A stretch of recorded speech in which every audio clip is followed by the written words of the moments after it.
This is the news at noon. Your reporter, Del Frank.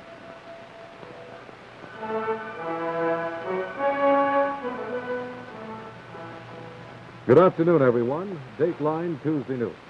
The big story in the day's Florida news picture is the successful settlement of the touchy race problem at Delray Beach. Delray City Commission and Negro leaders came to an agreement last night, ending 45 days of tension in that resort community. WTVJ News for the past several days has had a news crew at Delray Beach doing a thorough investigative report. It was in the course of obtaining that report that WTVJ's news director, Ralph Renick, came to play quite a part in the racial settlement. To give you the entire story, let's go back to the very beginning. Delray Beach is located 50 miles north of Miami. U.S. Highway number 1 bisects the city. For years, Delray has been the home of winter polo in America.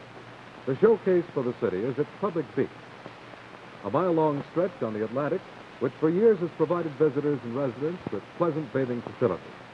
Unlike some other oceanfront communities, Delray has set aside two-thirds of its beach area for public use. Until a few years ago, when full-scale development of oceanfront property began in southern Palm Beach County, Negro residents of Delray went swimming almost at will in the ocean, although mostly at isolated spots. There were never any incidents. Gradually, the availability of those stretches to Negroes ended. Delray's municipal beach is being used by whites. In the fall of 1953, the city was asked by the Negro population to provide them a beach. Early the next year, the city negotiated for the $30,000 purchase of a 100-foot stretch at Ocean Ridge, an all-white community 4 miles north of Delray. Negro efforts to use this beach did not prove successful. Physically, the strip was small, undeveloped. Adequate parking space wasn't available. The white population of Ocean Ridge did not particularly welcome their presence. Thus, the Negroes refused to use the 100-foot strip. The Negroes then asked the city commission again to obtain a more suitable beach. The city said it was unable to purchase any property such as this undeveloped beachfront land. The property owners were reluctant to sell. Nearby communities didn't want Delray's Negroes swimming on their beachfront.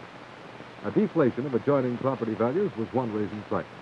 With no beach purchase forthcoming, 9 Negroes in February of last year asked the district federal court to force the city to open the municipal beach to Negroes. During the July 4th holiday period last year, several Negroes went swimming at Municipal Beach. Delray has a public pool for whites. Last September, the City Commission provided $68,000 in the fiscal budget for a Negro swimming pool to be financed by a 1 mil tax.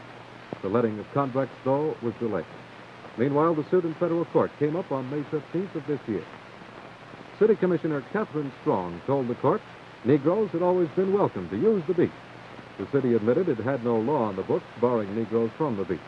Legally, there was no case. Judge Emmett Schultz dismissed the suit. 1 week later, there was trouble on the southern end of Delray's municipal beach. First, a group of Negroes showed up. Several plunged into the water, went swimming. Next on the scene, a group of white teenagers. Words exchanged between the two groups indicated violent action might well develop. With tempers reaching a boiling point, Delray Police Chief R.C. Croft and 2 policemen arrived on the scene. Croft asked the white and Negro groups to clear the beach, and they complied. The following day, 4 of the 5 members of the City Commission gathered in special session. The commission blamed non-resident Negroes for the beach invasion, said racial tension had increased to the point where a commissioner's life had been threatened. Citing the city's police powers, the commission passed an emergency ordinance banning Negroes from the municipal beach and pool. That ordinance, number 326, is still on the books. 2 days later, the same commission majority passed another emergency ordinance. This law gave police the authority to search and seize weapons in vehicles. The next Sunday, an assortment of knives, machetes, and guns, none of them new, were seized by the police. The roadblocks were thrown up for 1 day only. Police Chief Croft said the ordinance hadn't been utilized since. It's also still on the books. Then, on June 5th, came the final action in the widening rift between the two races. The commission adopted the so-called exclusion resolution, directing the city attorney to proceed with having a state law passed excluding the Negro section from the city limits of Delray Beach. This was an unprecedented action, one which shocked the Negroes of Delray despite the fact that the proposition would probably never clear the numerous hurdles necessary before it finally became a law. Throughout this recent period under dispute, the 3,000 and plus Negroes had spoken to an organization called the Delray Beach Civic League. The league was formed to get out the vote. Some election days, as many as 65% of the registered Negroes cast their ballots. The league has been trying to effect some solution to the racial problem. Last Friday, News Director Renick requested a meeting with the league spokesman so that the Negroes' position could be made clear. At that session were an auto trimmer, 2 insurance salesmen, a dry cleaner, 2 teachers, and a gardener. To get to the heart of the problem, 2 questions were put to the group.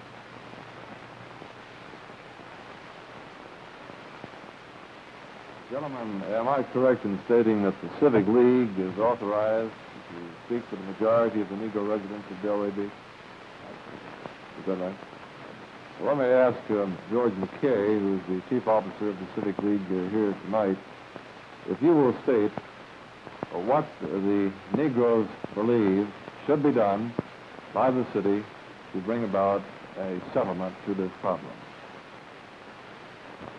Well, Mr. Renick, I think the problem can be solved. The city will provide a beach located between the limits of the city of Delray Beach and Boca Raton.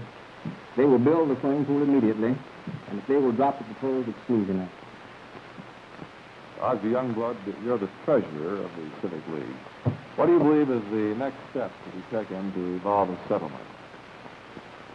I sincerely believe that because of the many problems that have existed, it would be a fine thing for the City Council and the Delray Beach Civic League to meet together and discuss the problems from every angle. Because many of the problems or many misunderstandings have been brought about as a result of our not meeting together, discussing our views together.